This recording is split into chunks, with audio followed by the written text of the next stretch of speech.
Cobra salute. This is my 62nd video, and again with a very important and interesting विषय. ये बहुत ही महत्वपूर्ण, बहुत दिलचस्प विषय है ये. हमेशा की तरह, और this is my last video of this year. मेरे 62 वीडियोज अगर आप देखेंगे, जरूर देखिए. They are all dealing with hot burning subjects which is concerning each and every individual of this nation. आपको कई जवाब उसमें मिल जाएंगे जो आप ढूंढ रहे हो, कहीं आपको मिले नहीं होंगे. This video is also very important. It is a burning subject जो हर व्यक्ति भारत में इसका जवाब ढूंढना चाह रहा है. विषय है China. Why it is all the time disturbing the peace in the India China border. China क्यों हमारे बॉर्डर पे दखलंदाजी बार बार कर रहा है, घुसपैठ करता है. ये वीडियो देखने के बाद अगर आपने आप वीडियो सब्सक्राइब नहीं किया है तो जरूर सब्सक्राइब कीजिए. मेरे पूरे 62 वीडियोस देखिए, लाइक कीजिए और शेयर कीजिए. बिकॉज जैसे मैंने बोला, बहुत रिसर्च और बहुत अध्ययन करके मैं वीडियो बनाता हूँ. आपको सोचने में मजबूर कर देता हूँ. विषय पे आते हैं. चाइना क्यों हमारे बॉर्डर पे बार बार दखलंदाजी करता है. इसको समझने के लिए let us go to G20 meet, जिसमें आदरणीय प्रधानमंत्री नरेंद्र मोदी जी गए थे, जो बाली में हुआ था, इंडोनेशिया में हुआ था. आप अपना ध्यान ले जाइए जब प्रधानमंत्री मोदी जिया जिनपिंग से हाथ मिला रहे हैं. सबको लगा था उनकी कोई मीटिंग होगी दोनों देश के दोनों नेताओं में, पर मीटिंग नहीं हुई. उन्होंने हाथ मिलाया. It was that handshake was as इतना वो था कि जैसे मोदी ने उसके कंप्यूटर से पूरा डाटा डाउनलोड कर लिया. National security adviser, the most smartest spy जो है, वो खड़े थे नरेंद्र मोदी जी के साथ, और उन्होंने पूरा डाटा जैसे जिया जिनपिंग के दिमाग से डाउनलोड कर लिया. And they could plan and they could understand what China is going to do in next few days. Xi Jinping G20 meet में ज्यादा दिन रहा नहीं. 2 दिन के बाद वो चला गया. He had come after long time. China के बाहर वो आए नहीं थे पूरे पेंडेमिक के time. First time he had come and he left back for China. क्यों चले गए, क्या था this? It is very difficult to find out क्या प्रॉब्लम थी उसकी. अब अपना ध्यान ले जाइए कि ये let us know about China. What is China? Xi Jinping के टाइम पे चाइना क्या है? जिया जिनपिंग चाइना को दुनिया का सबसे स्ट्रॉन्गेस्ट इकोनॉमिक सुपर पावर बनाना चाहता है. अमेरिका को बीट करना चाहता है. मिलिट्री पावर बनाना चाहता है. It wants to rule the world. पूरी सप्लाई चेन वर्ल्ड की अपने हाथों में लेना चाहता है. बिजनेस डॉलर में नहीं, उसके करेंसी में करना चाहता है. उसके लिए पूरी दुनिया को झांसे में लाने के लिए, अपने में जोड़ने के लिए उसने एक इनिशिएटिव स्टार्ट किया, बेल्ट एंड रोड इनिशिएटिव. उसने पूरे जो कंट्री, लैंडलॉक कंट्री हैं, जो कंट्री जिसके थ्रू वो पैसा कमा सकता है, सप्लाई चेन खोल सकता है, उसको उसने एक बेल्ट और रोड, एक रोड बना के पूरी लैंडलॉक कंट्री को जोड़ा. और उनको बोला कि हम आपको एक पोर्ट देंगे, फ्री पोर्ट, जहाँ बिना वीसा के वो अपना सामान ले जा सकोगे, बेच सकोगे, वापस वहां से सामान ला सकोगे. और ये सप्लाई चेन को मैं कंट्रोल करूंगा, मैं आपसे टैक्स लूंगा, मगर आपको कोई प्रॉब्लम नहीं आने देगी. गाड़ियां दूंगा, सब दूंगा. उसके लोग झांसे में आ गए और उसने रोड बनाई. पूरी जाल बिछा दिया रोड का. सी रूट ने वो कैप्चर किया, मतलब उसने तय किया. और ही इंश्योर्ड, गारंटेड एवरीबडी कि I will give you free trade, एक सप्लाई रूट दूंगा. ये पैसा उसने चाइना के बैंकों से लगाया, चाइना का पैसा लगाया उसने, विद रिजल्ट कि he will earn revenue from all this thing. मगर अफसोस की बात यह है कि ये देश जो थे, they couldn't earn a single penny इस बेल्ट एंड रोड इनिशिएटिव से. चाइना का ये प्रोजेक्ट फेल हो गया. जैसे CPEC, China Pakistan economic corridor, जो उसने POK से बनाया है, गौदार पोर्ट तक उसने जो बनाया है कॉरिडोर, वो बलूचिस्तान के मारे, जो बलूचिस्तान एक प्रोविंस है पाकिस्तान का, जो कि हिंदू उसका बैकग्राउंड है, वो जो मराठाज हैं वो पुराने, उनने उसको बनने नहीं दिया, उसको कामयाब होने नहीं दिया. That project of China failed. The China belt and road initiative through out the world failed and he could not make a supply, I mean a very secure supply chain. Neither he could guarantee anybody that उनका market को बाहर बेचेगा. वो कुछ भी नहीं कर पाया, हर तरह से फेल हो गया. लोगों ने पैसा नहीं दिया नहीं. अब उनका गरीब देश है, उनका ऑक्युपाई कर लो, उसको रन करने के लिए और पैसा लगेगा. चाइना इज ऐसे कैश 22 सिचुएशन में फंस गया. निवेशों का पैसा जो उसके बैंकों में था उसने लगाया. ये इनिशिएटिव उसका डूबने के बाद उसको काफी पैसे का नुकसान हुआ और रेवेन्यू अर्निंग जीरो हो गई. नेक्स्ट आया उसका रियल एस्टेट डाउनफॉल, जो उसका हुआ बूम जो था चाइना में. वहाँ इतनी फैक्ट्रियाँ, it is the manufacturing hub of the world.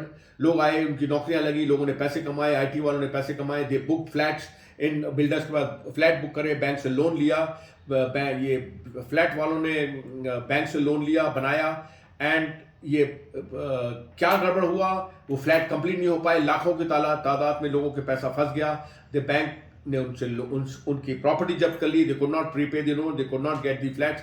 पूरे बैंक ने उन बिल्डर्स के पूरे स्ट्रक्चर जो स्केलेटन खड़े थे सब कब्जे में ले लिए, डिस्ट्रॉय कर दिए। दिस रियल एस्टेट जो बूम हुआ, जो इम्प्लोजन हुआ अंदर से, जो उनका एक्सप्लोड हुआ उनका, फिर चाइना का पैसा बर्बाद हो गया।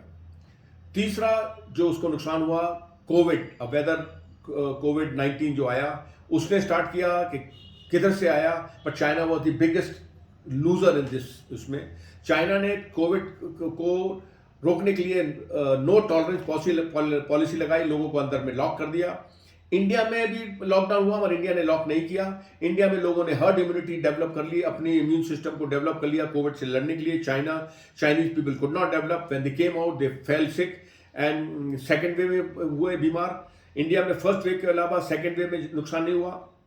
थर्ड वेव जो भी आने वाली, इसमें आई डाउट इंडिया का कोई नुकसान होगा। Chinese are losing.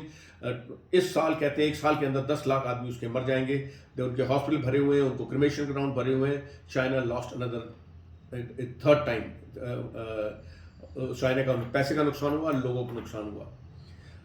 इस कारण से क्या हुआ, वहां की लेबर जो थी, चीपेस्ट लेबर, जो चाइना में चीप लेबर है, जैसे हमारे अगर 100 रुपये देते हैं तो वहाँ 5 रुपये में वो काम करते थे, इतना चीप लेबर था। इसलिए वर्ल्ड के मैन्युफैक्चरिंग वहाँ खुल गया, लेबर भाग गई, बिजली कम हो गई, बिकॉज वो चल नहीं पाए उनके पावर प्लांट।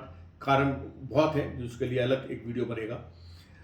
वो लेबर भाग गए, they refuse working at risk, covid के रिस्क, ये रिस्क, लेबर भाग गए। विद रिजल्ट दीज मैन्युफैक्चरर्स जो वर्ल्ड ओवर के यूरोप से, अमेरिका से वहाँ लगाए थे, वो चाइना को छोड़ जाने लग गए, and they have started finding place in India. Vietnam, Cambodia, इस जगह पे आने लग गए। इंडिया ने पूरा इंफ्रास्ट्रक्चर तैयार कर रखा था, मोदी ने रोड, एयरपोर्ट सब इसलिए बना रहे थे वो, स्काई स्क्रेपर्स, ये अपने डबल मेट्रो शेटर जो भी डेवलप कर रहे थे, इसीलिए कर रहे थे कि ये एक दिन चाइना से निकलेंगे और इंडिया में आएंगे। इंडिया में आने शुरू कर दिया manufacturing. Soon India is going to become manufacturing hub. ये भी चाइना को खटक रहा है। ये जब ये फेल होने लग गया तो चाइनीज आर्मी में लोग आना बंद हो गए। चाइनीज लोग के पैसे, उनके माँ बाप के पैसे डूब रखे थे, लड़कों के पैसे डूब रखे थे। They stop. चाइना में जो आ रहे हैं आर्मी में, वो जबरदस्ती भर्ती हुए लोग आ रहे हैं। They have no passion for the army, they have no जुनून, उनको कोई लड़ने का, आर्मी में आने का शौक नहीं है। वेयर इज इंडियन आर्मी में लोग पैशन से आ रहे हैं, देश के लिए रेडी, मरने के लिए रेडी नहीं है। They are willing to die for the nation, उसकी देश की भक्ति के लिए आ रहे हैं। इतना फर्क है उसमें। वैन दी चाइनीज जब आते हैं, जब इनको डिप्लॉय किया जाता है लेह लद्दाख पहाड़ों में, हाई एल्टीट्यूड में डिप्लॉय किया जाता है, Chinese army is not well trained, उनका सिस्टम ही नहीं है, उनका बॉडी सिस्टम ही नहीं है to fight in high altitude area. Where is Indian army में जो ऑल दी कॉम्बैट ट्रूप्स हैं, they are experts in mountain warfare, they are the best troops in the world to fight in mountains. Indian army 2-2 साल tenure करती है, 20,000 8,000 की height पे। China 6 से 8 महीने ट्रेनिंग करते हैं और उनका रोटेशन होता है, नहीं तो वो भाग जाएंगे। चाइना को टाइम टू टाइम उनका रोटेशन करना पड़ता है और वो बॉर्डर पे रहते नहीं हैं। चाइना की इकोनॉमिक डाउनफॉल हो रहा है, चाइना का लेबर पे कंट्रोल कम हो रहा है, लोग वहाँ से भाग रहे हैं। China does not know what to do. China देख रहा है कि इंडिया में दुनिया आ रही है, इंडिया में it is becoming economic, it is now going to be the very soon, it will beat everybody. वो जो डाटा है, चाइना इनको ब्राइब करके अपना डाटा बनाता है। ऑल दीज वर्ल्ड ऑर्गेनाइजेशन जो उसको सर्टिफाई करते थे, they have also exposed. Now India the next centre of जो होने वाला है ये इंडिया, विच चाइना को हजम नहीं हो रहा है। Now there are 2 reasons why these troops are coming to the border, जो हमारे को डिस्टर्ब करने आते हैं। एक है या तो उनकी मिलिट्री कमांड उनको बोलती है जाके उसमें कब्जा करो।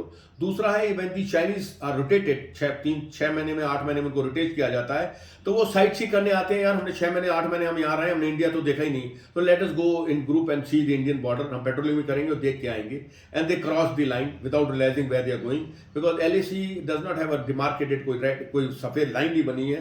इट इज डिमार्केटेड लाइक वो पत्थर की ढेरी, वो झाड़ी, और वो इस तरह डिमार्केट किया जो पत्थर की ढेरी लुढ़क जाती है, झाड़ी सूख जाती है, the bus system line goes, हम अंडरस्टैंडिंग गेट डिस्टर्ब, तो दे कम फॉर दैट।